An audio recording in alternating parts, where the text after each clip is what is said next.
sejauh ini kita melihat presiden kita yang perempuan baru Ibu Megawati. Nah, Bapak melihat bagaimana kesempatan dari Ibu Puan Maharani, apakah dia bisa menjadi the next? Saya lebih melihatnya dari sisi kapasitas ya. Saya lebih melihatnya dari sisi kompetensi. Maka pertanyaan untuk Bu Puan mungkin kita bisa bertanya begini. Apakah Ibu Puan Maharani itu punya kompetensi atau punya kapasitas nanti akan menjadi presiden? Maka kalau kita lihat dari rekam jejak kerjanya tadi, cukup potensial untuk menjadi pemimpinnya. Tadi sudah saya tunjukkan beberapa data ketika menjadi Menko PMK misalnya. Memastikan kementerian-kementerian yang berada di bawah koordinasinya itu bekerja secara maksimal.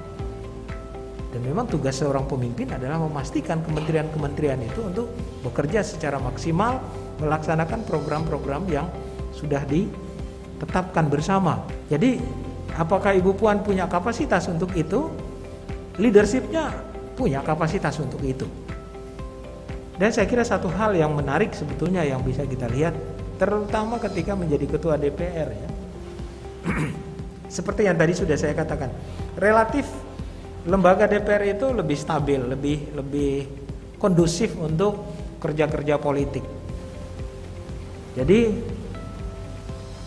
kalau melihat Ibu Puan sebagai pemimpin DPR sejak menjadi ketua DPR sampai dengan sekarang, saya kira salah satu hal yang bisa kita akui secara terbuka dan jujur adalah dia bisa menjaga stabilitas politik di parlemen itu berlangsung cukup kondusif. Dan tentu kita harapkan bahwa dalam suasana yang kondusif itu seluruh politisi yang ada di sana bisa bekerja secara maksimal untuk menghasilkan undang-undang, terutama undang-undang yang memang pro pada pemberdayaan perempuan, anak dan disabilitas. Memang masih menjadi satu PR besar Ibu Puan adalah undang-undang penghapusan kekerasan seksual itu ya. Itu saya kira hal yang sangat mendesak. Dan saya kira Ibu Puan terkait dengan kasus di Jawa Timur, seorang gadis yang meninggal karena bunuh diri itu, Ibu Puan mendorong itu ya, supaya fraksi-fraksi yang ada di DPR ya bulat hati untuk mengeksekusi itu, memutuskan. Karena Bu Puan kan tidak mungkin memutuskan sendiri ya, dia harus mendengar dari fraksi-fraksi yang lain. Kalau semua sepakat ya putuskan itu sahkan sebagai undang-undang. Jadi kembali ke pertanyaan tadi, saya akan menjawab bahwa kapasitas sebagai pemimpin itu ada pada Ibu Puan ya.